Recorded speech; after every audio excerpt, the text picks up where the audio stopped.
Bonjour à tous, bonjour et bienvenue dans ce podcast de la 5ème de couve, l'émission de débat autour du manga. Cette émission devrait plaire aux plus nostalgiques d'entre vous, car aujourd'hui c'est au tour de mangas qu'on juge trop oubliés que l'on va débattre.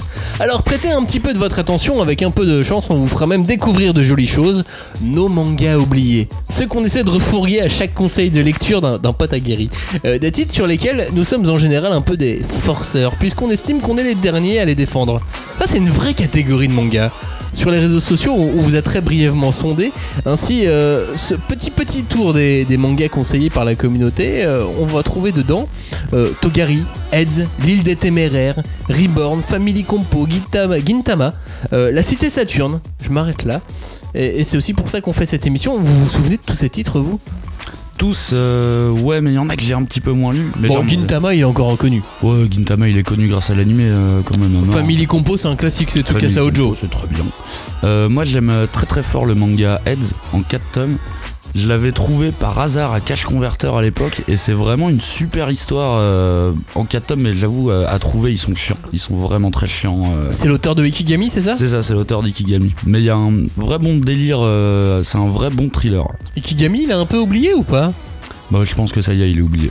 Alors que, je sais pas si tu te souviens, à l'époque, il y avait une putain d'OP, ils avaient mis des tomes 1 de Ikigami dans tous les kiosques 20 minutes.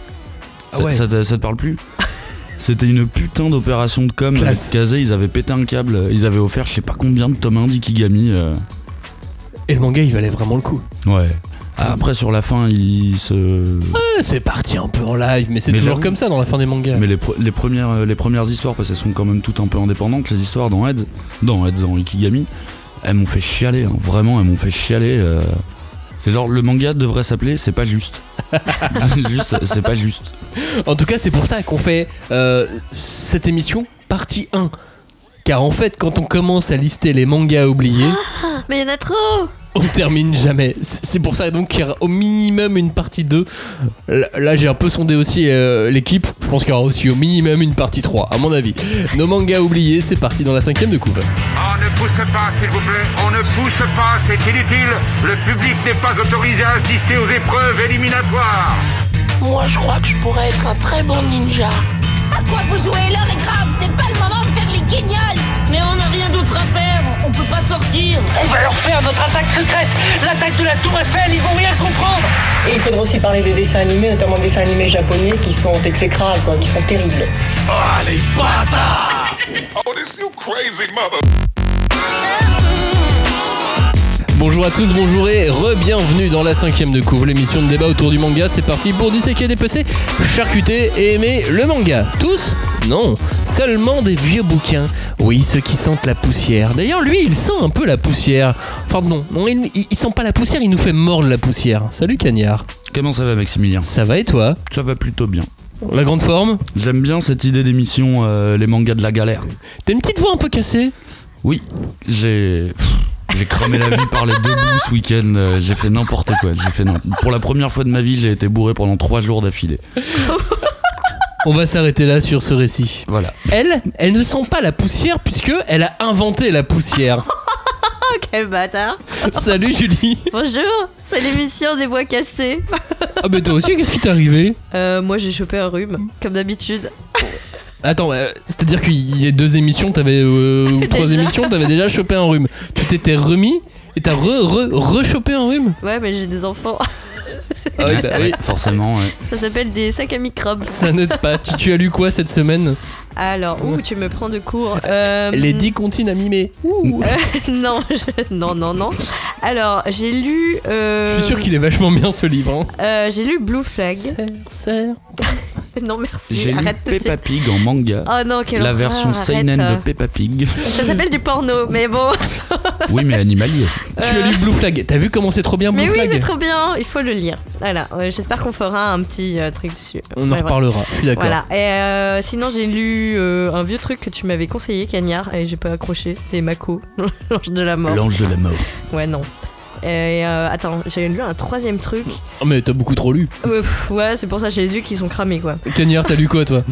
Bah alors du coup, je prends une petite pause légale Jojo Parce non, mais il faut respirer. J'ai un petit peu trop enchaîné. Bah, ça fait 6 mois que tu es dessus, hein, donc il y a un moment donné, il faut s'arrêter. C'est comme ça que t'appelles ta bibine, le Jojo. Ouais, j'ai mon Jojo. Et pas que ça qu'il appelle Jojo. Du coup, on y est. On y est, ce moment que j'ai attendu longtemps. Je suis en train de lire Slam Dunk. Quoi ? Je viens de récupérer des exemplaires du tome 1 et du tome 2. Et la nouvelle édition. Nouvelle édition. Même traduction. Et cette peur que j'avais... vous avez dit que j'étais un petit peu stressé parce que c'est un manga que j'encense beaucoup, mais je sais pas s'il est pas devenu un peu vieux quoi pour non. Et en fait non, pas du tout. Bah en tout cas de ce que je vois sur les réseaux sociaux pour le moment, ça vanne sur l'édition, mais bon, oui. ça troll beaucoup. Ah non, mais le dessin, mais je vois énormément de messages de gens qui sont heureux de découvrir Slam Dunk, et ça fait plaisir. Ouais, ça change de Kuroko. Hein. Mais ça m'a vraiment ça m'a rassuré, tu vois. J'ai vu quelques posts de planches et tout, et je me suis dit non mais en fait Inoue c'était un tueur dès le début quoi. Mais oui. Hashtag 5DC pour réagir à cette émission sur nos mangas oubliés, première partie. Hashtag 5DC sur Facebook, sur Twitter.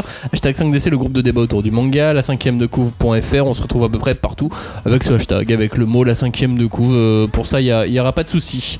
Nous voici donc prêts à nous baigner dans un océan de nostalgie. Allez, on ouvre le coffre. On prend nos vieux maillots de bain. Hein, ceux qui sont un peu trop petits. Oh là non. Et on plonge dans cet espace hors du temps. Nous allons rappeler éventuellement à votre bonne mémoire des titres qui nous ont marqués. Enfin oui, nous, peut-être juste eux et seulement nous, puisque sinon ça serait des titres cultes évidemment. Alors l'idée ici, dans cette émission, c'est de mettre en lumière des mangas dont plus personne ne parle ou trop peu à notre avis. On va parler principalement de mangas toujours commercialisés, qui ont donc encore un petit espoir de vivre, de vivre en librairie, en médiathèque, etc. Et à chaque titre, évidemment, on va vous dire de quoi ça parle, qui est l'auteur, ce qu'il a fait d'autre, pourquoi ce manga vaut le détour, et surtout pourquoi il est trop oublié, évidemment, même si on n'a pas la réponse absolue à ce sujet. On s'est imposé quelques règles, le manga doit être terminé, il doit être pour la plupart du temps toujours commercialisé, et ça ne doit pas être une top vente. Et les règles elles étaient dures quand même. Hein. C'était très sélectif après. C'est-à-dire que Naruto, non, ça ne comptait pas dans les mangas oubliés. Bien évidemment que je voulais parler de Naruto. C'est-à-dire qu'il y a un moment donné, il fallait faire des choix. Bon, voilà, Naruto, ça ne peut pas compter. Si on veut faire le sommaire des titres dont nous allons parler, évidemment, je fais le sommaire à rebours. Nous allons parler de Mère, nous allons parler de Otaku Girls, de Jusqu'à ce que la mort nous sépare, de High Crazy Kuzu, Génération Basket, de Bamboo Blade, de Mademoiselle Oshi, de Black Cat, de Detroit Metal City et de Satan 666. Tout de suite, maintenant, c'est parti. Et on démarre, et même je démarre en fait, et je vais démarrer avec Satan 666, Satan 666.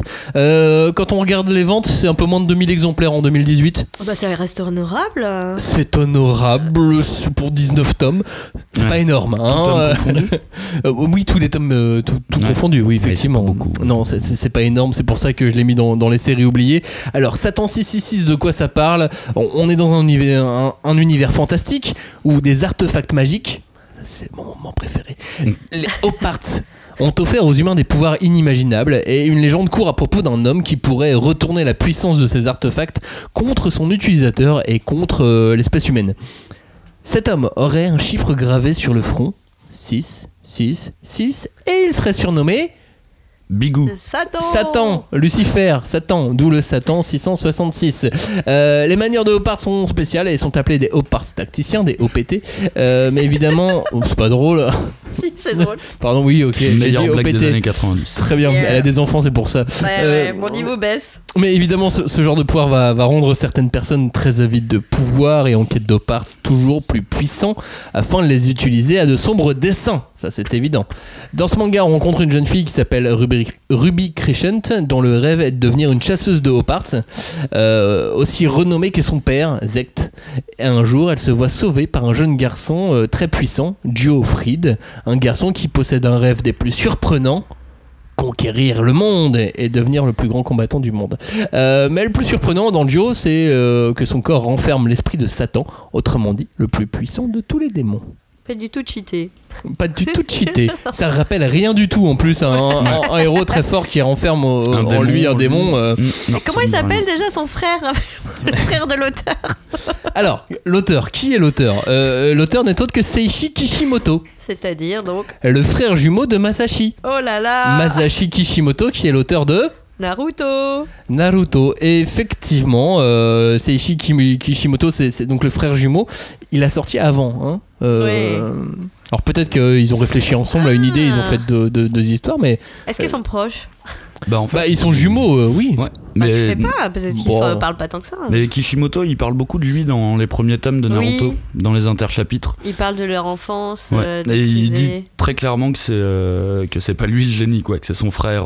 Son frère était meilleur que lui quand ils étaient plus jeunes. Il le dit très clairement et que a priori, Seishi était très très dur avec Masashi. Aïe aïe aïe. Et pour moi, Satan 666, en fait, c'est déjà un manga abouti pour une première œuvre. Ouais. Je la trouve assez aboutie. Tu sens que le mec il avait déjà réfléchi dessus très longtemps. Quoi. Et Satan 666, c'est en 19 tomes. Ouais. Je trouve qu'en 19 tomes, il y a un paquet de trucs. C'est condensé. Hein. Ouais, c'est complet. C'est très complet. Donc c'est Kishimoto, le frère jumeau de Masashi. Il a entre autres signé Blazer Drive, plutôt bof. Ah bah moi je préfère Blazer Drive. Ah ouais. Ah bon. Mais Satan, c'est pas ma préférée de cet auteur. Ah bon, laquelle alors? Crimson Wolf. J'avais adoré Crimson Wolf. C'était bien, mais c'était court, c'est 4 tomes. C'était trop court, ouais. C'était trop court. C'est vraiment trop court. Dernièrement, il a fait Sukedachi 09. Ouais, ça a grosse déception. Un seinen très très déçu aussi de mon côté. Ouais. Ah. Ils avaient un gros concept. Je n'ai pas pu lire. Et aujourd'hui, il fait un shonen d'action qui est toujours pas disponible en France, qui s'appelle Mad Chimera World chez Kodansha. Parfait. Il a alterné globalement entre Kodansha et Square Enix au Japon, mais jamais chez Shueisha. Du coup, il a jamais suivi son frère chez le même éditeur. Peut-être qu'il y a un contrat, un truc implicite. Non, je pense pas, mais il y a peut-être aussi une petite compétition entre les deux. Ouais, hein. mais est-ce que ça serait pas cool qu'ils fassent un truc ensemble après ils ont un graphisme qui se ressemble quand même beaucoup. Ah ouais. Sur les plans, la mise en page et tout. Oui, sur la mise en page. Le truc fisheye et tout, tu sens qu'ils l'ont tous les deux. Mais ça dans Satan, c'est trop bien. Mais ça marche trop bien, hein. Mais il est très fort, hein, ce mec. Il est vraiment très très fort. Et d'ailleurs, que ça soit Satan ou Blazer Drive, c'était des gros lancements pour Kurokawa. Hein. Bien sûr. Ils avaient lancé ça en grande pompe. Mais Satan à l'époque, ça avait pas trop mal marché. Hein. Oui, on en avait bien parlé. Ouais. Mais après, on en a parlé pour des mauvaises raisons. Ah, tu crois ? En fait, pour moi, c'est peut-être aussi pour ça que c'est un peu oublié. C'est parce que être l'autre Kishimoto. Ouais, non, ça c'était moche, ouais. Et débarquer un petit peu après Naruto en France, ça a pas aidé. Enfin, au Japon, ça a pas compté de la même façon, mais en France, ça a pas aidé. Et du coup, je pense que ce manga a fait parler de lui pour des mauvaises raisons. Ouais, effectivement. Ouais, peut-être. Il y avait peut-être un petit peu de ça. Moi, c'était pas moi qui faisais la série, c'était un de mes meilleurs potes, donc je les achetais pas. mais j'aimais bien. Mais Sukedachi aussi, il l'avait lancé en grande pompe.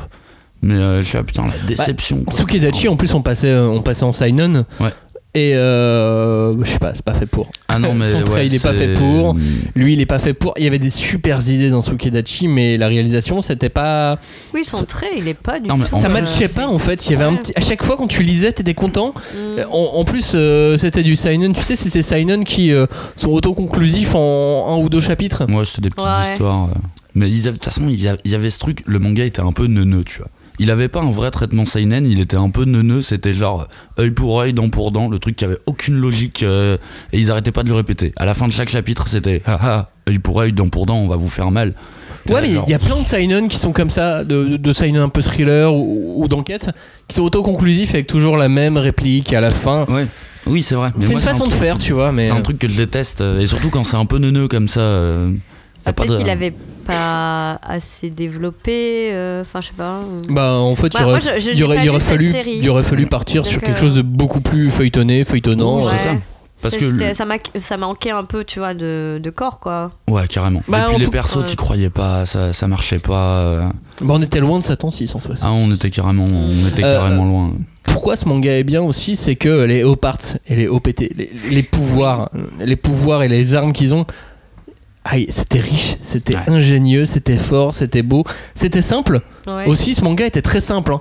Très très classique. Oui, mais il s'embêtait pas. Mais non, mais il y a un moment donné, on a envie de ça aussi parfois. Oui, mais la simplicité, ça marche. Voilà. Et il allait à 200 à l'heure en même temps. Blazer Drive, c'est un truc sur des tatouages. Honnêtement, au début, je me suis dit, mais c'est quoi cette saloperie ? Des tatouages qui donnent des pouvoirs. Des tatouages qui donnent des pouvoirs, et en fait, ça marchait grave bien. Non, c'était très très ingénieux. Et puis le petit truc en plus. Je suis étonné que son frère l'ait pas fait ça. Bah, peut-être dans la prochaine série. Bon, Après, il va pas. Oui, il va pas lui piquer son idée non plus. Le truc qui m'avait fait rire moi aussi, c'est que le héros a un démon enfermé en lui. Ah bah ouais. Et un démon encore plus méchant que QB. QB, il est pas méchant. Hein. Non, il est. Les gens, ils ont été méchants avec lui. Bah, au début, il grogne, tu vois. Au début, il grogne QB. QB, il est pas méchant. Alors que Satan, Satan dans le duo, il tape, tu vois. Oui. Il déconne pas. Ouais. Mais je refuse qu'on critique Kyuubi. Mais c'est marrant, tu vois, ce parallèle, on est obligé de le faire entre Satan 666 et Naruto. Tu peux pas ne pas le faire. Qu'il y en a un qui est plus anti-passé, quoi. Bien sûr. Je sais pas. Et puis, non, mais en termes d'efficacité, c'est vrai qu'en 19 tomes, on a tout qui est complet. On a la panoplie complète du shonen. Oui. On a l'ellipse. On a une ellipse de 4 ans dans les 19 tomes. On a un flash forward. On a un tournoi. Ouais. On a tout ce qu'il faut. On a l'entraînement, on a le vieux maître au parts, on a ce boomerang qui sert à rien. C'est parfait. Son frère, il doit se dire, mais tu vois, il doit se mordre les doigts. Je pense que ça fait des années que donc l'auteur de Naruto, Masashi, lui veut changer d'univers. Et il doit se dire, mais putain, j'en sortirai jamais, les ninjas de merde. Et là, il voit son frère qu'on est à 5-6 mangas différents. Voilà, et ça doit le faire rêver, quoi. Et pendant ce temps-là, t'as Seishi qui fait moi, j'aimerais bien avoir un animé. Des thunes. Oh bah je pense qu'il en a un peu de thunes. Oui, je pense que ça va, mais je suis pas sûre. Mais je pense qu'il aimerait bien que son frère. Ouais, je pense qu'il aimerait bien une reconnaissance des animés. Les mêmes emmerdes, quoi. Ouais, voilà. Parce qu'en plus, c'est un mec qui contrôle plutôt bien ses récits. Dans le sens, tu le dis pour Satan en 19 tomes, mais Blazer Drive pour moi c'était un peu plus court, c'était 9 ou 10 tomes. Ouais. Et il y avait une vraie fin, mais ça se tenait vraiment bien. Crimson Wolf c'était encore plus court, c'était 4 tomes et il y avait une vraie fin. Et Sukedashi, j'avoue que j'ai lu qu'un seul tome et je l'ai jeté par la fenêtre. Automatiquement. Sérieux ? Mais c'est parce que j'avais vraiment de la déception, quoi. J'aime très très fort cet auteur. Là c'était de la déception, genre bah non, pas ça. Ouais, tu crois qu'il va s'en remettre ? C'était mon manga oublié, Satan 666. Julie, justement, parle-nous de Détroit, Metal City, gros bruit de guitare, gros riff. Il faudra mettre du son là. Là, tu veux un gros son de métal qui tâche ? Ouais. Non, mais moi, en même temps, je n'y connais rien. Donc, je suis pas la bonne personne pour en parler, tu vois. De quoi, en métal ? Ah ouais, non, moi, j'y connais rien du tout. Et du coup, c'est pour ça que j'aimais bien cette série. C'est un manga qui parle très peu de métal. Hein, oui, voilà. Et puis la dernière fois, elle a dit je n'y connais rien en Dragon Ball. Elle a gagné le quiz. Non, j'ai pas gagné le quiz. Robin, il m'a eu. Bref. Détroit Metal City, de quoi ça parle ? Arrêtons de parler de ça. Oui, ça parle donc de Soichi Negishi, qui est un timide chanteur de pop suédoise, qui est guitariste et qui aime les ballades. Et en fait, dans son autre vie, eh bien, il est chanteur et guitariste d'un groupe qu'on appelle donc DMC, Detroit Metal City, et qui est le truc montant de la scène métal au Japon. Et qui est donc à l'opposé de son personnage, de sa personnalité, quoi. Et donc il monte sur scène, il crache sur les gens, il gueule rape 10 fois de suite. C'est son truc, quoi. C'est son truc de le dire le plus rapidement, le plus, je sais pas comment dire, le plus de fois dans un temps très court. Et en fait, il est coincé dans cette double vie. Mais ce manga est super réaliste pour moi. Mais oui. Et si vous avez des gens qui aiment le métal autour de vous, ou qui jouent ou qui chantent dans des groupes de métal, ils sont tous super gentils. Mais oui. Sauf sur scène. Voilà, il endosse son personnage de Johannes Krauser. 3 ou 2 3. Je crois que c'est le 3. Ouais. Et en fait, il devient genre l'empire du mal, l'empereur du mal. Enfin, il est très. C'est aussi un hommage. À Kiss, à Seikimatsu, donc c'est un groupe japonais qui a fait connaître je sais pas, parce qu'après je vais dire des trucs, je vais me faire taper par les fans. Je vois Kanya qui est déjà en train de me faire les gros yeux. Bah non, pourquoi j'ai rien fait ? Non, c'est pas du visual kei, parce que c'est du métal. Ouais, alors que le visual kei c'est encore différent. Mais c'est du métal aussi. Ça peut être différent, mais c'est du métal. J'écoute pas ces saloperies. Je sais pas.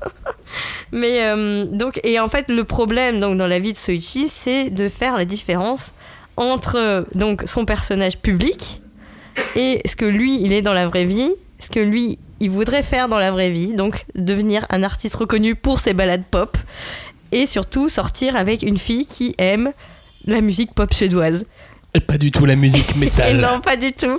Et évidemment, c'est une série de quiproquos où elle se retrouve parce qu'elle est, je crois, journaliste, chroniqueuse pour une revue de musique. Elle doit l'interviewer alors qu'il est caché sous son maquillage et tout, et qu'il se retrouve à lui dire des horreurs, genre oui, j'ai violé mes parents, etc. C'est vrai qu'il y a ces interviews complètement tarées. Avec ses fans qui sont là, genre ah oui, violez-moi et tout. Enfin, c'est tellement ridicule. En plus, le dessin est très doux, il est très rond. Très rond, et ça souligne toujours l'incongruité, le délire dans lequel il vit en permanence, quoi. C'est vraiment drôle. Qui est l'auteur, Julie ? Ah oui, pardon. C'est donc Kiminori Wakatsugi, pardon. Et donc, c'est une série qui est terminée en 10 tomes. Avec une vraie fin. Avec une vraie fin. Une vraie fin. Mais c'était bien ficelé, quoi. Enfin, moi, j'ai bien aimé le fait que, voilà, t'as tes 10 tomes, t'as ta série. Et puis, il y a toujours... En fait, c'est ça qui est drôle. Il y a tous les stéréotypes des musicos, quoi, qui passent entre les mecs qui sont fans de Visual Kei ou ceux qui se retrouvent coincés, donc un peu comme le personnage principal, à devoir jouer dans des groupes de métal alors qu'en fait, ils aiment pas du tout et ils voudraient vivre autre chose, ils voudraient être juste chanteurs de rock. Enfin, bref, c'est... La productrice, enfin ils ont un label qui est complètement barge, on dirait Virginie Despentes, mais avec qui a bouffé trop d'amphétamine, tu vois, genre. Et pourquoi c'est trop drôle. Pourquoi ce manga est oublié à ton avis ? Attends, alors ça c'est un peu compliqué. Je dirais déjà que l'éditeur qui l'avait publié n'existe plus. Ce qui n'aide pas. Exactement. Clairement, le manga est en arrêt de commercialisation. Ouais. L'éditeur 12 bis n'existe plus. Exact. Qui avait quelques bonnes séries, cet éditeur.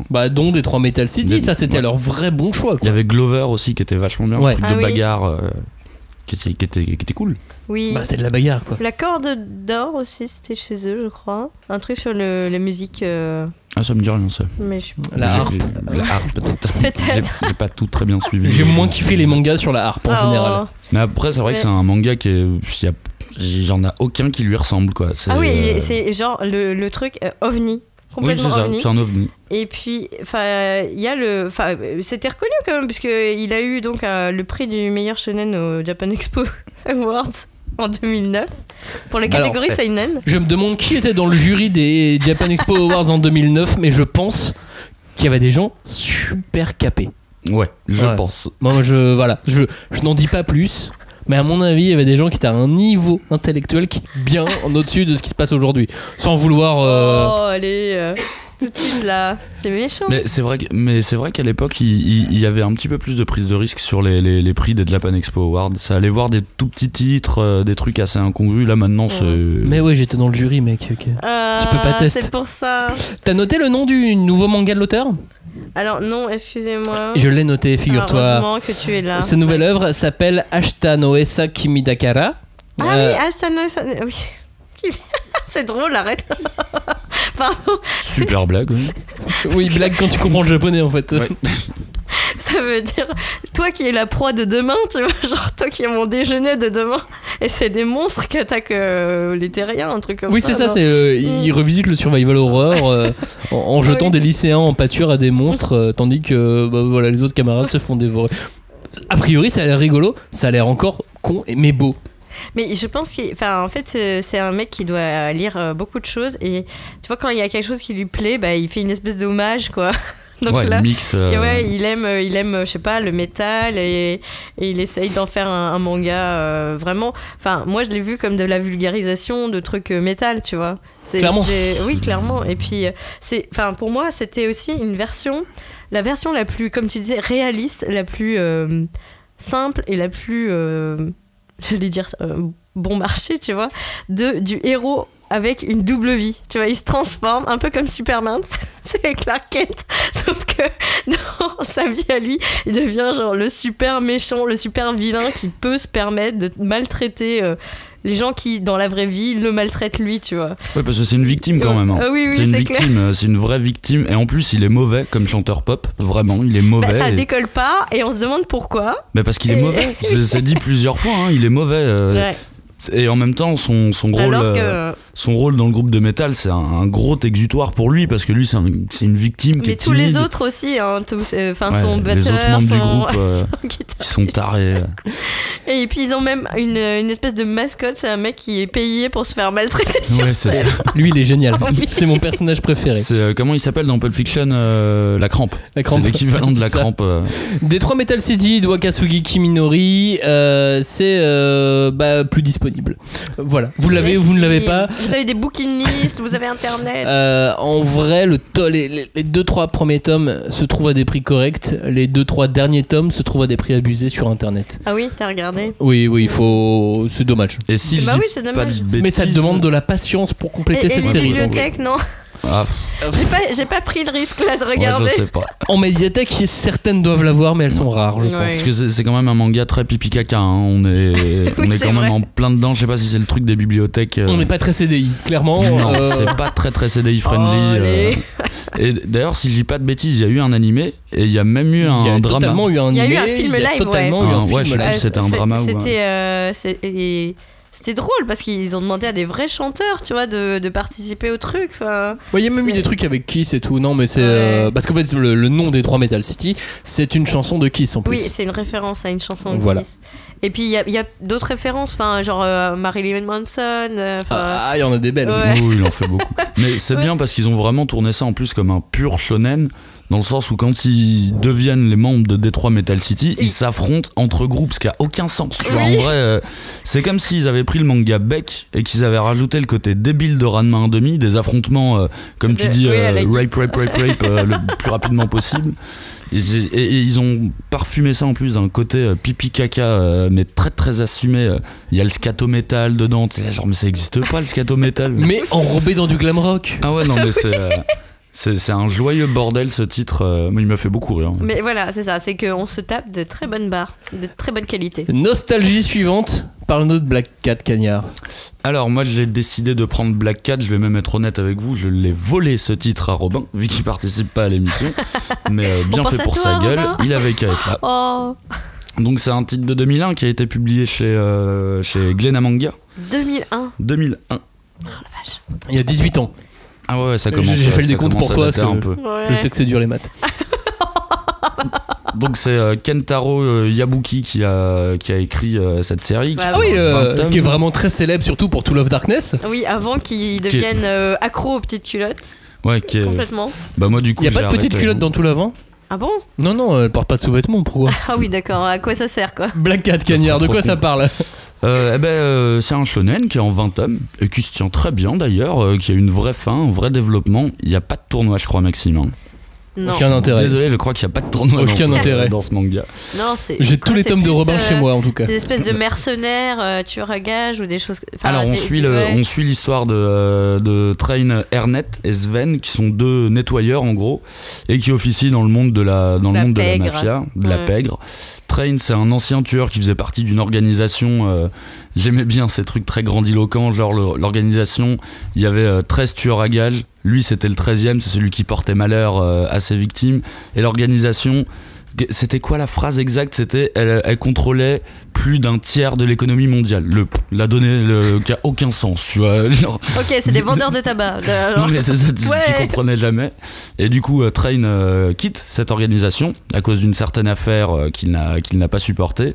Et il décide de vivre librement comme un chat errant. C'est un concept qui revient très souvent parce que dans l'organisation, ils sont tous obligés de répondre aux ordres, on va dire.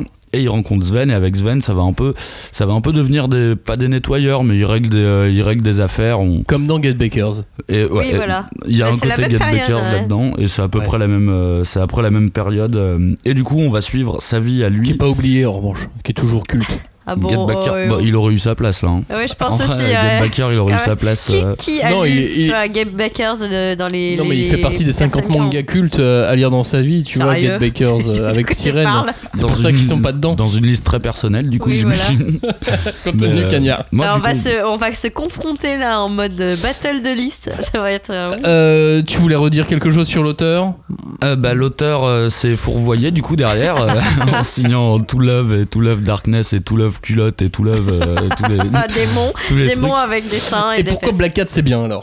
C'est bien parce que avant de faire de la petite culotte ou de la pas petite culotte, ce mec avait vraiment un putain de trait.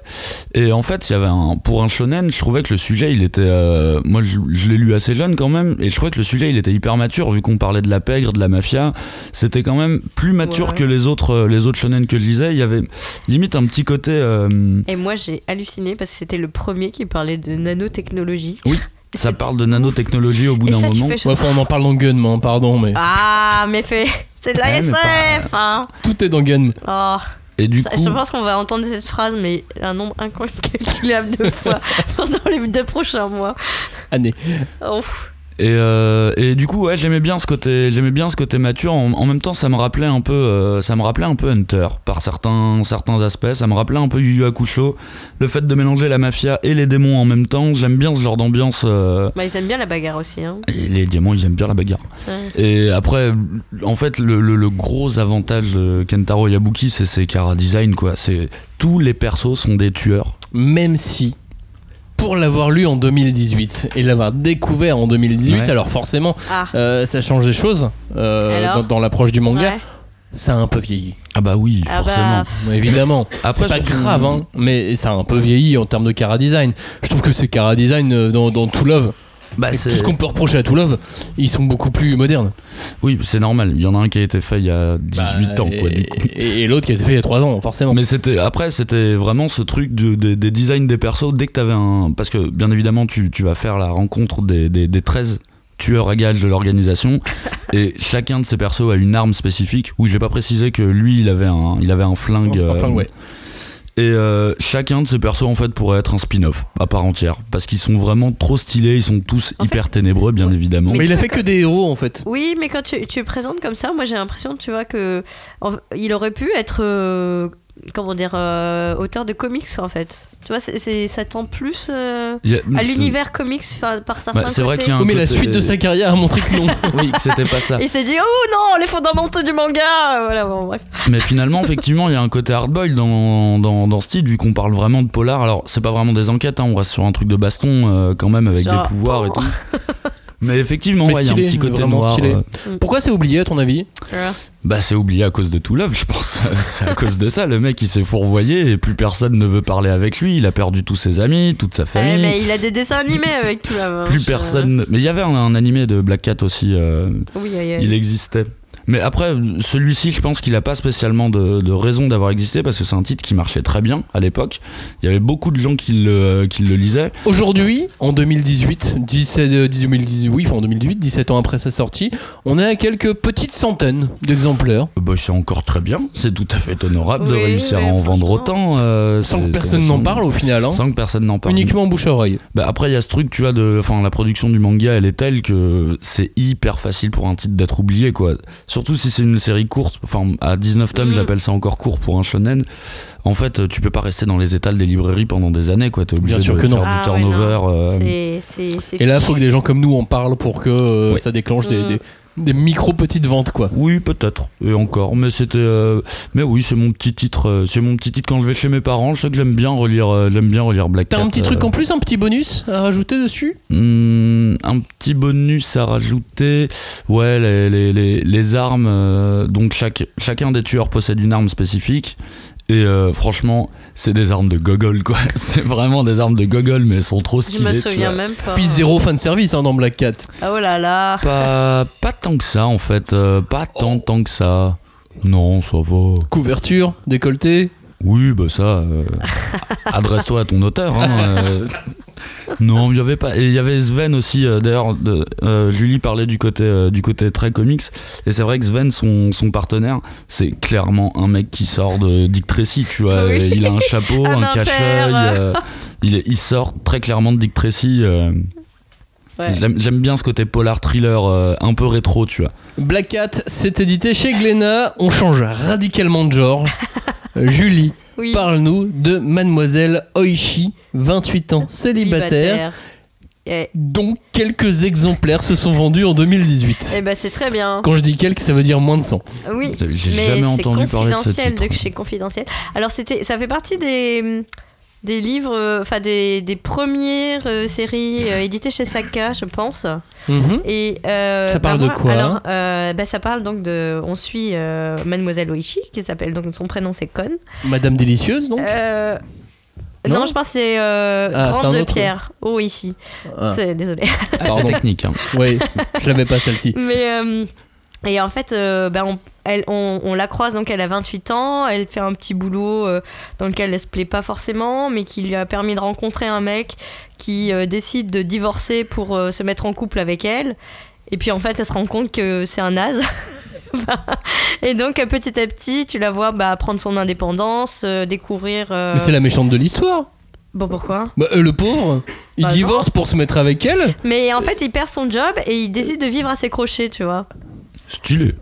Ah ouais. Stylé. Moi, je trouve ça normal. Ouais, ah oui, bien sûr. Et non, mais elle découvre, petit à petit, qu'est-ce qu'elle est capable de faire, et elle va rencontrer de plus en plus, des gens différents qui vont lui permettre aussi de découvrir qui elle est. Et c'est en 4 volumes. Donc, court, simple, efficace. C'est court, simple, efficace. Pour moi, Kyuta Minami, donc, qui est l'auteur, c'était un auteur phare pour les josei et les shoujo. Même pas, je pense pas qu'elle ait fait des shoujo, parce que c'était vraiment des... Il y a toujours des histoires relatives à la sexualité dans ses œuvres. Donc, on peut pas vraiment dire que c'est destiné aux lycéennes, même si peut-être... Adieu Midori, pardon, ça doit être un de ses premiers volumes édités en France qui concerne une lycéenne justement, mais c'est vraiment un auteur, je veux dire, t'étais une jeune fille, une jeune femme quand elle éditait, c'était formidable. Elle te parlait de ta vie, de toi, de ce que tu voulais devenir, etc.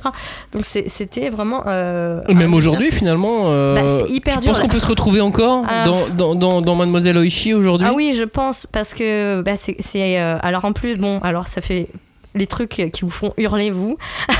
Le dessin où il y a rien. Les cases sont vides et puis il y a le dessin du personnage. Ça dépend. Avec un petit peu de trame. Est-ce qu'elle pense beaucoup ou pas? Non.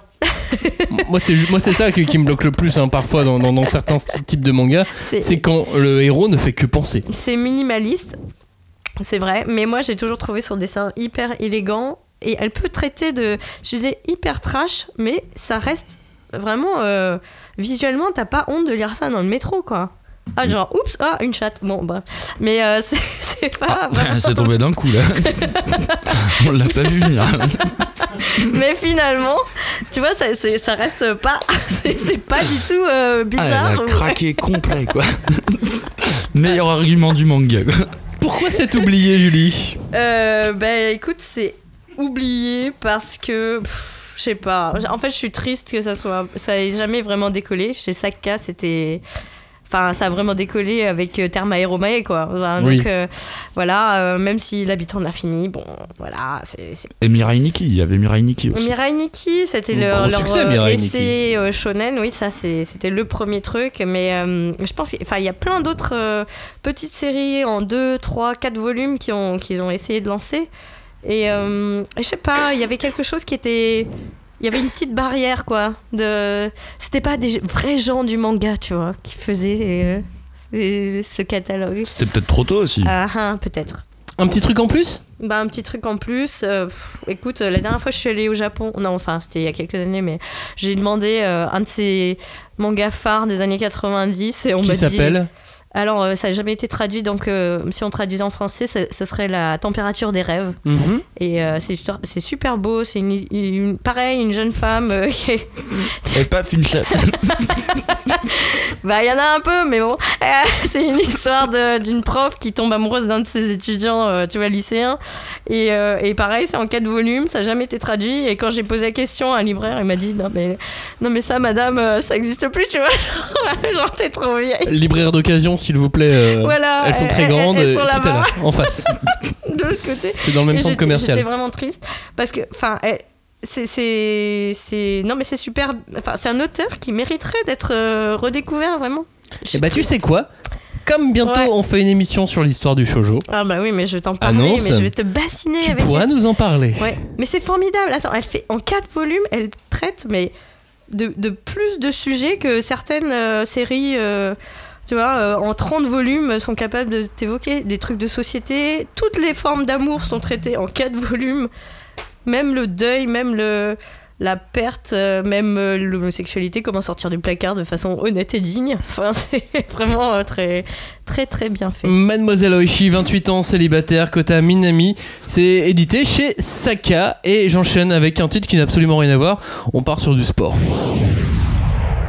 Parce qu'il faut parler de manga de sport, parce qu'en fait ils sont tous oubliés. Ah bon? Non. Si, je vous parle de Bamboo Blade. Bamboo Blade. Si, c'est super Bamboo Blade. Évidemment que c'est super Bamboo Blade. Encore quelques exemplaires se sont vendus en 2018, mais le manga a été mis en arrêt de commercialisation l'année dernière. Wow. Ouais. C'est 14 tomes. De quoi ça parle? Ça parle d'un prof de kendo au Japon. Toraji Ishida, qui est dans de sales draps. Endetté, célibataire, loin de sa famille, il se nourrit presque exclusivement de nouilles instantanées. Mais un jour, Kenjiro, un ancien partenaire d'entraînement, lui propose un pari farfelu, une année complète de sushi à volonté dans un restaurant réputé, si l'équipe féminine de son école arrive à battre la sienne, qui est l'une des favorites du championnat. Petit défi là, très typique du manga de sport là. Bien sûr, Toraji saute sur l'occasion, il fait ok. On y va, pari tenu. Mon seul problème, c'est que l'équipe féminine de son lycée ne compte qu'une seule et unique membre. Aïe. Oui, et ça c'est un vrai problème. C'est là que démarre donc une incroyable campagne de recrutement pour trouver 4 guerrières supplémentaires et puis former l'équipe de kendo la plus redoutable du pays. Sport, amitié, comédie, c'est parfait, c'est Bamboo Blade. Mais ça a été un échec total. J'avoue que moi j'avais absolument pas adhéré. Ah bon? À l'époque, j'avais pas du tout adhéré, mais je crois que le kendo, après, c'est un truc qui m'attire pas trop. Ils font un peu ça, tu sais, ils ont pas des vrais sabres, quoi. Mais attends, c'est pas de la bonne bagarre, ça. C'est du sabre en bambou, mec, c'est un vrai sable bien. bambou. Et ça fait tellement mal. Mais c'est pas de la bonne bagarre. Arrête, ça fait tellement mal. Je vais te mettre des coups de bambou, tu vas rien comprendre. Mais on dirait Kenshin qui se bat avec son sabre inversé, tu vois, c'est pas de la bonne bagarre, ça se tient pas. Lui, il veut perdre un bras. Alors, qui est l'auteur? L'auteur, c'est Masahiro Totsuka, le scénariste qui, après la fin de la première série, a fait 2 suites à Bamboo Blade. Parce qu'en fait ça a été un vrai carton au Japon. Autant en France ça a été un échec, mais le fait qu'il fasse 2 suites, c'est signe que la série a rencontré vraiment son public là-bas. Aujourd'hui il fait un manga qui s'appelle Master Grape, qui te plairait beaucoup, Cagnard, puisque c'est un manga de bagarre. Ah, ces 2 garçons, ils jouent aux jeux vidéo, ils jouent à des mangas de baston, puis ils se font un peu tabasser, et là ils rencontrent un mec qui va leur apprendre à bien se bagarrer. Ouais, j'aime bien ça, j'aime bien. Ça c'est du concept qui te plairait, ça s'appelle Master Grape, c'est pas du tout disponible en France, c'est Shogakukan, contrairement donc à Bamboo Blade qui était chez Square Enix, comme Satan 666 d'ailleurs. En fait je vais parler que de séries Square Enix dans cette émission. Le dessinateur c'est Aguri Garashi, qui a fait du spin-off, qui a fait du one-shot, qui a pas fait de choses très très remarquables en dehors de... Enfin finalement Bamboo Blade c'est la chose la plus remarquable qu'il ait fait, ce dessinateur. Pourquoi ce manga est bien? Parce que le kendo c'est bien. Oui. Ouais. Voilà, alors quand on aime le kendo, Cagnard, on aime Bamboo Blade. Et puis parce que ce manga est drôle, et aussi parce que ce sont des héroïnes, et dans le manga de sport, c'est fucking rare. Oui. Ouais, en fait, ça arrive pas souvent. Et après, non, c'est des sports un peu genre la gymnastique ou des trucs. Voilà, enfin. Mais en sport mix, c'est rare. Ouais. C'est très rare. Ou alors c'est sexualisé à mort. Enfin. Oui, elles font des trucs avec leurs fesses. Ouais, c'est ça. Moi, il y a un manga sur l'escrime qui existe, qui a été fait par Square Enix. Il s'appelle Duel. Mais les héroïnes sont ultra sexualisées, ça n'a aucun sens. En plus, ça n'a aucun sens dans ce qu'elles font en escrime pur. Oui, à l'escrime, ouais, je vois pas trop. Bah si, non, mais il y a des trucs à faire, mais ça n'a aucun sens. Mais elles sont en combinaison, non? Oui. Okay. Mais sauf que elles sont encore plus moulantes que la vérité. Okay. Déjà, la vérité, ça peut être moulant, mais alors là, c'est encore plus. Bref. Alors que bon, être sexy dans une armure de kendo, faut y aller quand même. Bah, c'est-à-dire que tu ressembles à un bibendum, hein, quand tu es dans une armure de kendo. La sexualisation, faut la chercher, ou alors c'est que dans les vestiaires, quoi. C'est plus honnête. Mais il y avait pas de fanservice dedans? très. Alors, il y avait du fanservice à partir d'un seul personnage, mais qui est du fanservice kawaii, entre guillemets. Ah bon? C'est-à-dire que t'avais Tama. Ah oui, oh, mais enfin. C'était génial, ce personnage est génial. Le personnage était génial, mais enfin, comment tu peux sexualiser Tama, quoi? En fait, non, tu la sexualises pas. Quand je dis fanservice, c'est pas forcément sexuel. Oui, d'accord, on est d'accord. C'est juste qu'elle est fan de tokusatsu, de Sentai. Oui. Okay. Et de séries Sentai. Et donc, du coup, il lui mettait. Elle aime la justice, elle aime les super-héros. C'est ça. Et donc, on y mettait du Sentai, on y mettait du super-héros, on y mettait limite du Gundam. Et en ça, il y avait du fanservice, tu vois. Ah oui, c'est là où je le vois. Genre de fanservice. Voilà, c'est ça. Mais pas du fanservice sexy, effectivement. Oui. Zéro, enfin, j'en vois pas dans Bamboo Blade. Mais en fait, dès que tu lui mettais un sable dans les mains, elle devenait une espèce de psychopathe, non? Enfin, il y avait pas un personnage comme ça. Ouais. Si, en fait, elle est super mignonne, elle est petite, super mignonne, mais dès que tu lui mets un sabre dans les mains, elle défonce tout. Elle devenait impitoyable parce que c'est une fille qui a été élevée dans un dojo de kendo et qu'elle a fait que du kendo toute sa vie. Et donc elle est impitoyable et elle passait de toute façon son temps à s'entraîner avec les élèves de son père qui étaient des adultes, mais sauf que quand t'as une fille de 12 ans, enfin, ou depuis que t'as 8 ans, tu t'entraînes avec des adultes, bah, quand t'arrives à l'adolescence, t'es déjà bien plus fort que tous les autres ados. Ouais. Donc elle, c'est un peu la star, mais bon, c'était aussi la seule du club de kendo. Mais je pense, Kiyun, ils aiment bien les paris comme ça. Bah, à l'époque, ils avaient fait un gros boulot. Ouais. Je me souviens que sur Japan Expo, ils avaient fait carrément un stand dédié. Ils ont même financé un documentaire sur le kendo. Ouais. Comme quoi. Et ils ont pas sorti une série il y a pas très longtemps sur le football féminin, un truc court. Sayonara Football, Football, qui était une super série également quand on aime le manga de sport. Et là, c'est sur le football féminin. Je viens de penser à un truc sur le futsal aussi. Il y avait un manga en 3 tomes sur le futsal et c'était des filles. Et qui est pas sorti en France? Si. Comment ça s'appelle? C'est pas Bamos là? Ouais, c'est Bamos là. Mais oui, Bamos là qui est sorti chez. Je me souviens, c'était chez Doki Doki, effectivement, ouais. C'était bien ça. Ouais, elle était. Par contre, il y avait pas mal de fanservice dedans. C'est ce que j'allais dire. Là, il y en avait beaucoup plus que dans Sayonara ou dans Bamboo Blade. En tout cas, Bamboo Blade, bah voilà. Pourquoi c'est bien? Parce que le kendo, parce que c'est drôle, parce que c'est des héroïnes et que ça court pas les rues. Pourquoi c'est oublié? Exactement pour les mêmes raisons. Parce que ça s'est pas vendu à l'époque. Non, bah parce que c'est du kendo. Mais c'est dommage. Le kendo en France, c'est vrai que ça marche pas en France, quoi. Alors qu'au Japon, bah, il y aura toujours une fanbase de kendoka. Enfin, ouais, puis un manga de sport, comédie, tranche de vie. Enfin, ouais, c'est sympa. C'est dur à vendre. Ouais. C'est un vrai défi. Ouais. Et il y en avait un chez Kana d'ailleurs, à l'époque, il y avait un manga de kendo chez Kana et c'était la même échec cuisant. De kendo? Je sais plus comment il s'appelait, c'était une série courte, elle faisait 5-6 tomes, quelque chose comme ça. Et contrairement à beaucoup de mangas de sport, le petit truc en plus dans Bamboo Blade, c'est qu'on les voit un petit peu plus vivre. C'est pour ça que j'ai rajouté le petit côté tranche de vie, c'est-à-dire que on n'est pas que dans le sport, dans l'effort, dans la puissance, dans la compète. Ouais, c'est ça. Oui, parce que ça jouait aussi sur la complémentarité des personnages. Parce que sinon ça marchait pas, quoi. Il y avait un petit personnage masculin aussi qui est super sympa, qui était gentil, qui aidait beaucoup les filles, qui s'entraînait avec elle. Enfin, non mais il était bien foutu ce manga. Malheureusement, ça l'a pas fait, quoi. C'est triste. C'est triste, je suis d'accord. On reste dans le sport ? Oh là. Eh ben ouais, on peut rester dans le sport. On enchaîne Génération directement. Basket ? Ouais, moi je vais vous parler donc d'un manga qui s'appelle Isle. Le titre complet, je crois que c'est Isle Crazy Kuzu Basket. Isle Génération Basket en France. Le truc, c'est qu'il a eu 2 titres, deux sous-titres, parce qu'il a d'abord été édité chez Glénat. C'est ça. Ils sont pas allés au bout. Et après, Tonkam a récupéré le bébé et donc l'a renommé Isle Crazy Kuzu ce coup-ci. Pas Kuzu, parce que Kuzu ça veut dire détritus. Bah et alors? Bah c'est triste. Bah ouais, mais c'est le but, enfin c'est le. Vous l'avez jamais lu ce titre? Ah si, il y a longtemps. Et du coup, alors si à la limite tu me dis que ça veut dire déchet, c'est quelque part tout à fait logique. Non, c'est pas le bon truc. Ah, pourquoi? Bah c'est un peu le principe de. Attends, je résume le bouquin et on va y arriver. On attend que ça, vas-y, avance. On va y arriver. Donc on suit. Donc c'est en 14 volumes. L'auteur c'est Hiroyuki Asada, qu'on a aussi connu pour Letterby, qui était sorti chez Kana et qui était une super série, qui était vachement bien. Et donc c'est un manga de basket, bien évidemment. Retour sur l'enfance de Cagnard, il découvre Slam Dunk, il se prend une tarte, et là, bim badaboum, plus rien à lire à propos de basket. Bouh. Et un libraire me conseille cette série et il me dit si t'as bien aimé Slam Dunk, ça devrait passer, Aïe, tu devrais bien kiffer. Mais déjà à l'époque, c'était une galère de les trouver entre les deux éditions, là, c'était vraiment galère. J'avais dû faire les librairies d'opéra et tout pour les trouver d'occasion. Et on suit, en fait, le pitch est assez simple, on suit Iragi et Tachibana, qui sont 2 joueurs plutôt talentueux et qui en fait ont arrêté. Alors ils ne jouent pas dans la même équipe au collège, mais c'est tous les deux grands espoirs, et du coup pile à la fin de du collège ils décident d'arrêter le basket parce qu'en fait le milieu pour eux est pourri.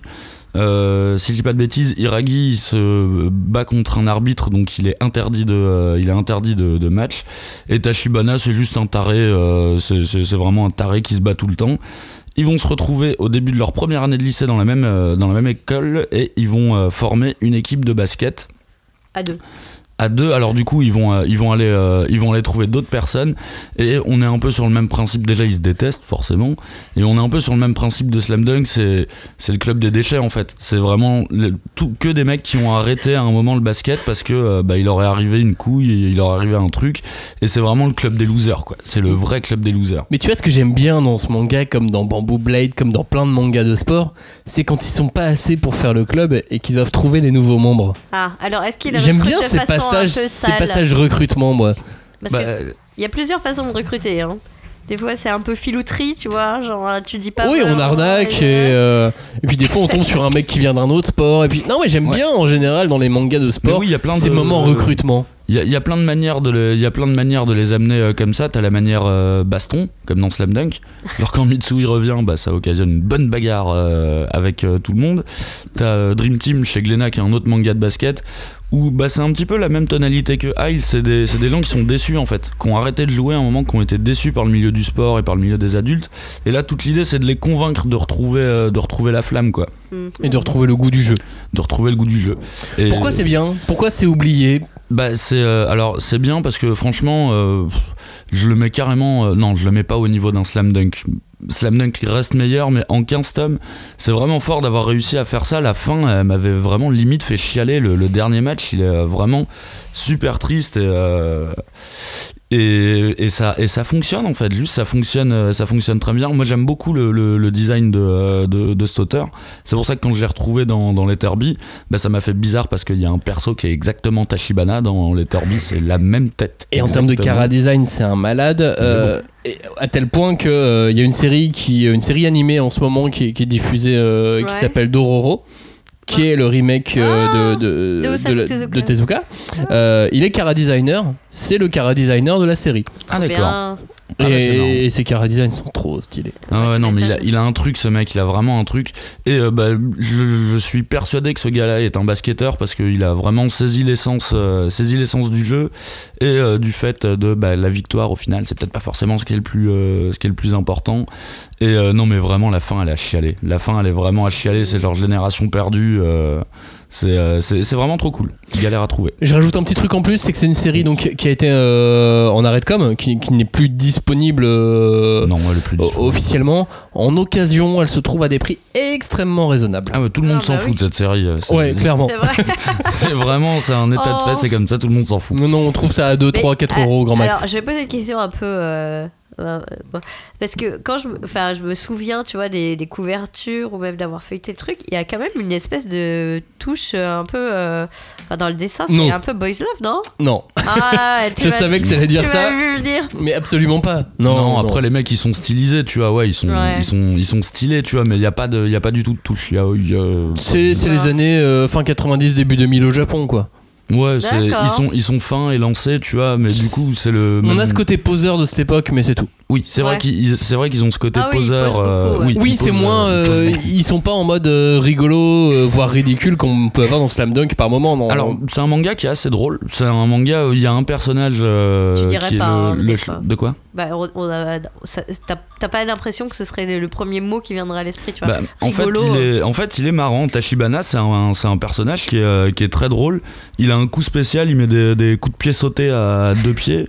il y a un personnage qui est le tireur extérieur, le tireur à 3 points, qui a une technique qui s'appelle le moustache free. Tu vois, à chaque fois qu'il balance sa technique, bah, son panier rentre et il a une vieille moustache, tout le monde se fout de sa gueule.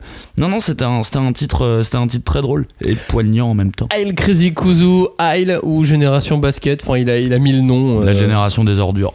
Voilà, trouvable d'occasion. Chez tous vos bons bouquinistes qui ont des mangas qui sentent la poussière.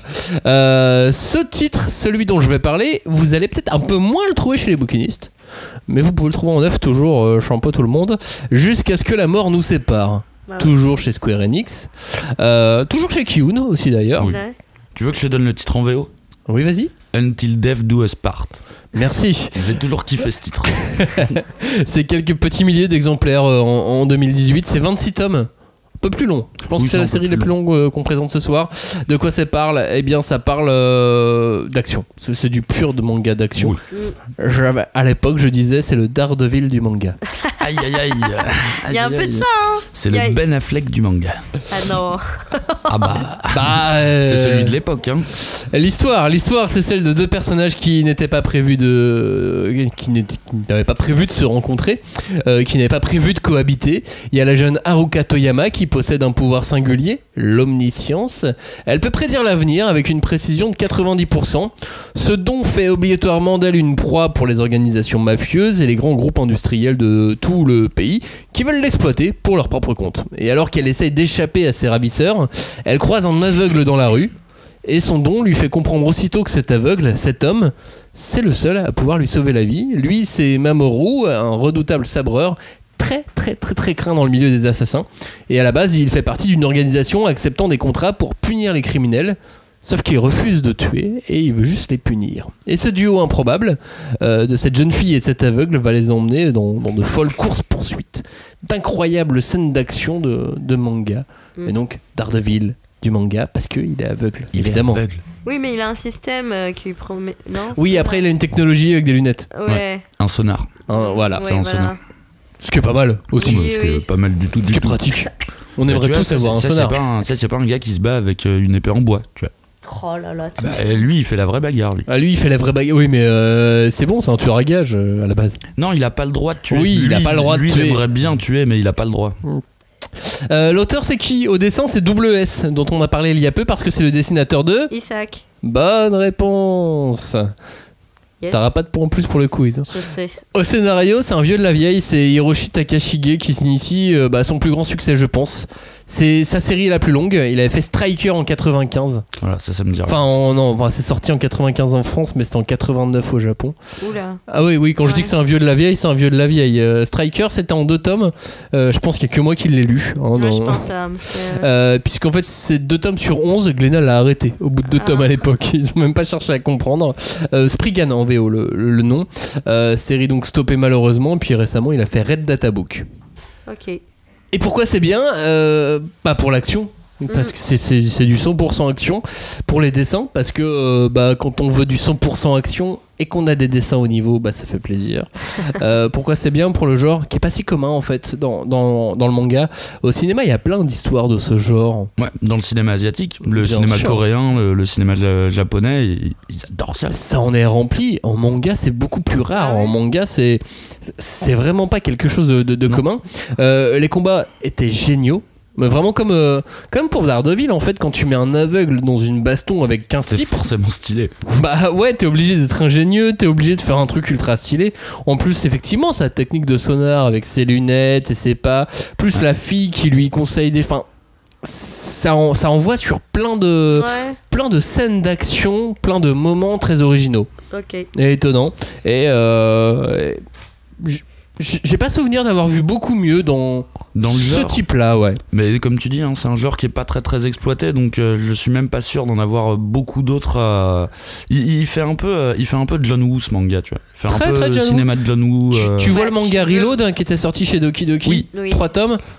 Dans l'esprit, on n'est pas très loin. Ouais. Ils ont ce truc des triades, de la mafia, des yakuza et compagnie, des tueurs à gages. C'est très hardboil en fait. Ouais, c'est très hardboil. Non, mais c'est vrai. son truc ce soir. Et pourquoi c'est oublié ? Parce que c'est terminé. Depuis un moment. Depuis un petit moment, et ça vit pas si mal en vrai. Voilà, quelques milliers d'exemplaires, c'est déjà pas mal. Il y a plein de mangas qui aimeraient être à ce niveau. C'est peut-être le moins oublié de mes choix, mais voilà, les seinen d'action, ça se prend. Ça se classe, ça se range et puis ça s'oublie en fait. Et ça se garde, c'est une série qui se garde. Oui, ça se garde, mais effectivement, il y a peut-être plus autant de bouche à oreille que sur d'autres séries. Faudrait voir si Kiyun les apporte à de la Japan Expo. Ouais, je pense. Peut-être. Sur des salons, peut-être. Ouais, voilà. Bah non, mais c'est comme ça, c'est malheureux, mais c'est comme ça, voilà. Mais il y avait ce concept que j'adorais dans cette série, c'est que l'agence qui embauchait le samouraï, en fait, c'était que des gens qui avaient été victimes de criminalité. Et les histoires, elles étaient hyper tristes à chaque fois. Et dès que tu découvrais un personnage qui faisait partie de cette association, et c'est pour ça qu'il avait pas le droit de tuer, c'est parce que on n'était pas dans Sukedaishi œil pour œil, dent pour dent, quoi. Et ils avaient ce truc hyper touchant. Ils avaient tous une histoire hyper dramatique. Un père qui a perdu sa fille, qui a été kidnappée. Il y avait que des histoires vraiment comme ça. Et c'était touchant. Je crois que c'était touchant. Le petit truc en plus, c'est ses prédictions. Ouais.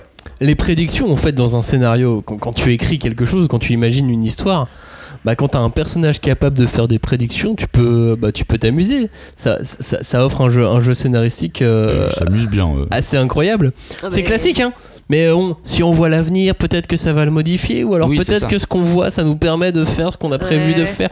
Est-ce que c'est génial. Et puis son pouvoir, il évolue en plus au fur et à mesure, son pouvoir elle évolue. Mais ça permet de se poser des belles questions. Et à un moment, ils sont, enfin, je sais que sur la fin, ils sont quand même en craquage complet, où il y a un perso qui se bat avec sa moto, tu vois. C'est genre en mode Mission Impossible 2, tu sais, le combat de Tom Cruise avec sa moto, et vraiment il met des coups de pied avec sa moto. C'est genre ok, si vous voulez.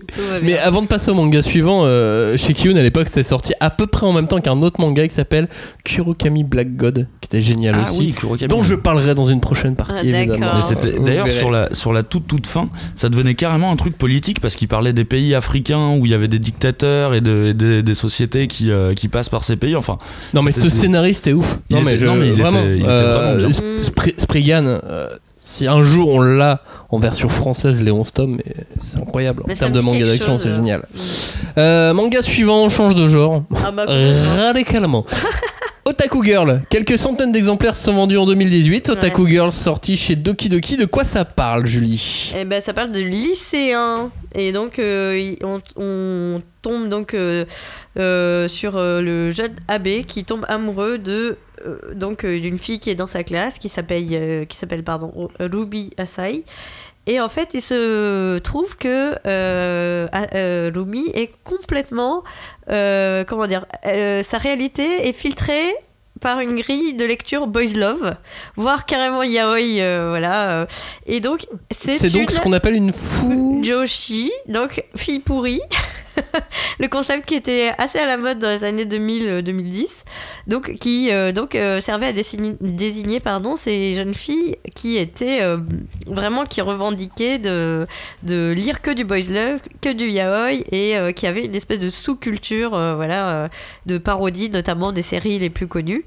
Et en fait les 7 tomes donc de Otaku Girls prennent ce filon là, puisque donc au début Lumi pense qu'elle est toute seule à aimer telle série et à se faire des films, et évidemment elle tombe sur il se trouve que donc la super bombasse du lycée Mitsui est elle aussi la pire des Fujoshi, et elle se décide de devenir hyper copine et de faire des doujinshi, d'aller aux conventions, etc.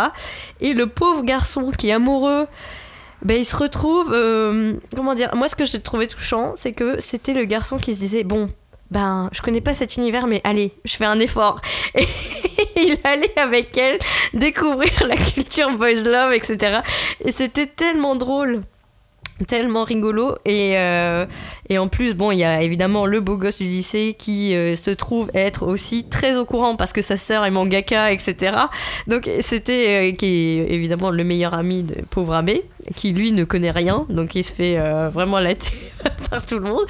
Mais c'était une très bonne série pour bien rigoler, quoi. Catégorie les shoujo qui sortent de l'ordinaire. Ah oui, complètement.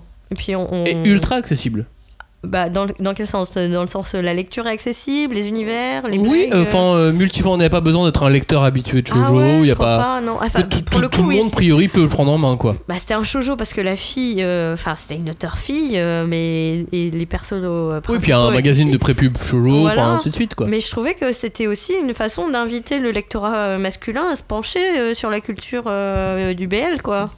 C'était vraiment. Qui est l'auteur ? C'est Natsumi Konjo. Qui a fait d'autres choses qui est sorti en France ou je pas ? crois pas. Hein. Non. Je crois qu'elle a vraiment fait que ça. Et ce qui est étonnant pour moi, c'est qu'au Japon, ça a eu tellement de succès qu'ils ont quand même fait un drama ou une série live avec des vrais acteurs et tout. Et elle-même, à un moment, elle dit dans les préfaces, genre, oh, je suis obligée de me pincer tellement c'est bizarre comme situation.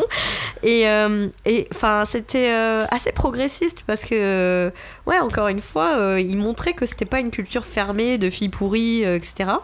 Donc ça a amené les gens à s'intéresser aussi à ce qui a été drôle dans la culture BL, quoi. C'était plutôt sympa. Et pourquoi c'est bien et pourquoi c'est oublié à ton avis ? Alors c'est bien parce que donc c'est plutôt pro LGBT, c'est pas très courant.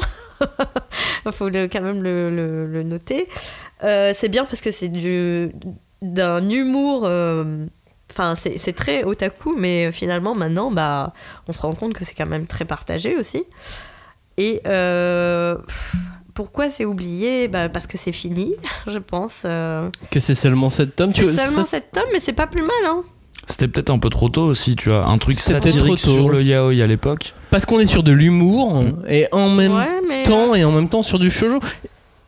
Ouais. Il n'y en a pas non plus tant que ça en fait. Hein, c'est une comédie, tu vois. Ça a été un peu effacé par tout ce qui était, comment elle s'appelle là, Switch Girl. Oui. Ou, Mes voisins les Yamada aussi. Voilà, il y a eu des. Mais pas Mes voisins les Yamada. Pardon. Non, je vais vous retrouver. tu vas revenir. Yamato Nadeshiko. Non, genre je pense à un autre manga encore. C'est trop cool Yamato Nadeshiko. Une autre comédie sortie chez Tonkam. Ouais, mais il y a des comédies shoujo qui se moquent du shoujo, etc. Mais là, c'était vraiment sur, effectivement, le yaoi, etc. Donc, parce que, évidemment, les filles, elles sont dans leur monde, elles comprennent rien, elles comprennent pas que le mec, il veut la draguer, et à chaque fois, elles se disent « Ah, mais non, mais toi, t'es amoureux de ton copain, tu dois sortir avec lui, tu dois vivre ta passion. » C'est trop drôle, quoi, à chaque fois. Et elles essaient de les mettre ensemble, et les deux gars, ils sont là, genre « Mais elles ont rien compris, elles sont teubées. » Arrêtez maintenant. Otaku. Reprend légèrement la relève. Donc une vanne plutôt hétérosexuelle quand même. Hein, bien sûr, mais il prend une certaine relève malgré tout. Oui, parce que c'est la culture otak, c'est ça, etc. Mais c'était rigolo aussi de voir à quel point c'était assumé et comment dire, je pense que quand on est un auteur d'une série comme ça, on se dit ouais, ça va rester confidentiel, etc. Et puis quand on lui dit ça va être traduit en français, tu vas faire un drama et tout, la fille forcément elle va se penser quoi. Le manga auquel je pensais, c'était Le Fabuleux Destin de Taro Yamada. Ah oui, très bien aussi. Pas très loin de Mes voisins les Yamada, parce qu'il y avait Yamada dans les deux, de Ai Morinaga. Ah oui, mais Ai Morinaga est quand même. Mais voilà, en termes de comédie d'humour, on était aussi, on se plaçait bien. Petit truc en plus ou on a fini sur Otaku Girls. Écoute, je pense qu'on le seul truc qu'on peut dire, c'est qu'il faut le lire parce que c'est tellement drôle. C'est dommage de se priver de ça. La dernière série de cette émission sur les mangas oubliés, c'est la tienne, Cagnard. C'est Mère. Ouais, M-A-R. Mère. Parce que tu aimes les trémas. Alors. Comment on prononce cette série ? C'est Mère. Ça vient de. On est obligé de avec le R. Après, je parle pas allemand du tout et je trouve la langue dégueulasse. On peut pas le faire à l'espagnol. Mère. C'est Mère. Mère. Et alors, Mère, c'est une série de 2003. L'auteur, c'est Nobuyuki Anzai. J'ai décidé, il y a 15 tomes, c'est une série complète.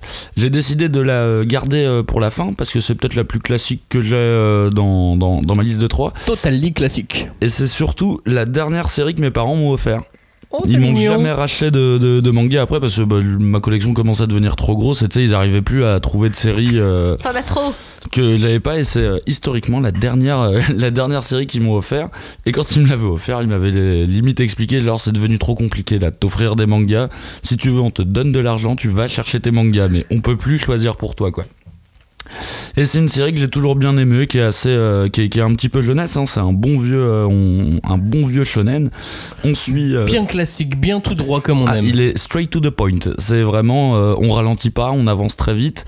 On suit les aventures du jeune Ginta, qui est un jeune adolescent qui est très souvent dans la lune. En fait, il passe son temps dès qu'il s'endort, il se retrouve dans un univers de contes et un univers féerique. Donc bon, c'est un petit peu la victime de sa classe du coup, mais ils sont pas trop méchants avec lui. Hein. Il est petit, il est bigleux, oui, il est pas petit, fort. il est bigleux. Et en fait, un jour, il va s'endormir, il y a un portail qui va s'ouvrir et on va lui proposer d'intégrer le monde de mer. Donc lui, forcément, il va se précipiter dans ce monde-là. Quand il va débarquer, il va se rendre compte que sa force est décuplée, il a plus besoin de ses lunettes, il arrive plutôt à bien se tenir, et bah lui, il est à fond, il va aller découvrir l'aventure dans ce nouvel univers. On va très vite comprendre que Mer a été un endroit qui a été ravagé par un groupuscule qui s'appelle l'armée de l'échiquier. Il y a eu une grande guerre, c'est comme s'il y avait une seconde guerre mondiale. Il y a eu un tournoi où les gentils et les méchants se sont affrontés. Mais bon, l'échiquier a disparu depuis des années. Maintenant, il y a plus trop de soucis. Et dans cet univers-là, en fait, Ginta va tomber sur Babo. Babo, c'est un hochet doué de conscience, avec une belle moustache de gentleman. C'est ce que je veux dire, avec une pure tête, un pur chara-design de hochet. Sauf que c'est un hochet en métal, quoi. Oui, c'est un hochet en métal. Ouais, mais je crois que dans l'histoire du hochet, c'est le hochet le plus stylé du monde. Enfin, techniquement, ça ressemble à une masse. C'est entre le marteau et le hochet. On va très vite découvrir en fait que Babo était l'arme du roi de l'échiquier, et sauf qu'il a complètement perdu la mémoire. Et donc c'est comme s'il avait été reformaté, et du coup ils vont se lier d'amitié tous les deux, enfin se lier d'amitié. Babo lui prend vraiment Ginta pour son serviteur, il lui fait vraiment bien comprendre que c'est lui son serviteur, et en fait bien évidemment l'échiquier du mal revient, et du coup Ginta va devoir aller affronter le roi du mal. Ouais. Pourquoi c'est bien ? Pourquoi c'est oublié ? C'est bien parce que c'est un manga qui moi m'a été très très utile très souvent quand j'ai dû convaincre des adultes de faire lire du manga à leurs enfants, parce que c'est un manga en fait qui se base beaucoup sur les contes. Ginta va très rapidement se faire un ami, Jack, qui est très clairement Jack du haricot magique, et du coup ça a toujours été des trucs qui ont sensibilisé les parents, qui se disaient ok, bon c'est peut-être pas que de la baston, tu vois, va y avoir un... C'est pas que de la baston. C'est pas que de la baston, tu vois, il y a un intérêt un petit peu littéraire dedans. J'avoue, je mentais souvent, hein, je leur disais qu'il y avait 15 000 références littéraires, et il y en a pas tant que ça. Hein. Non, mais Jack, le dessin était très agréable. Ouais, il avait un chouette dessin. Ça fait partie de ces mangas assez ronds, assez beaux, agréables à lire, efficaces. Tu sentais qu'il avait bien biberonné son Akira Toriyama. Oui, mais normalement, c'était super agréable. C'est un manga des années 2000 qui est dans son jus, tu vois. C'était pré-Beyblade. C'était pré-Beyblade, effectivement. Et finalement, tu vois, pour un titre qui était quand même jeunesse, hein, qui était du pur shonen, plus on avançait, plus on arrivait quand même dans une phase un petit peu sombre, tu vois. Quand on découvre la vraie histoire de Babo et tout, on se rend compte qu'en fait, il a commis des atrocités aussi. Et du coup, c'est un titre que j'aime bien parce que je pense que moi je l'ai beaucoup offert du coup à des enfants, et je pense que c'est bien parce que c'est le genre de bouquin où le jeune va grandir en même temps que le bouquin. Oui. Et il y a des persos très très stylés dedans. Il y a un petit Alvis bien stylé qui ressemble à un Kirua et tout. Ils sont vraiment très très stylés. C'est post-Yu-Gi-Oh aussi. C'est post-Yu-Gi-Oh. En même temps, le dessin il est un peu plus moderne que Yu-Gi-Oh. Oui. Alors il y a eu une suite qui s'appelait Mère Omega. J'ai lu le début, c'était un petit peu moins bien, mais ça tirait sur la corde un peu. Ouais, en fait ça tirait, ils ont refait exactement la même histoire, donc il y avait un petit peu moins d'intérêt. 15 tomes, il avait fait vraiment le tour de la question. Bien sûr. Bah oui, c'est pour ça que je savais pas trop pourquoi. L'auteur a fait d'autres mangas, hein. Flame of Rebecca, manga que j'ai jamais réussi à trouver de toute ma vie.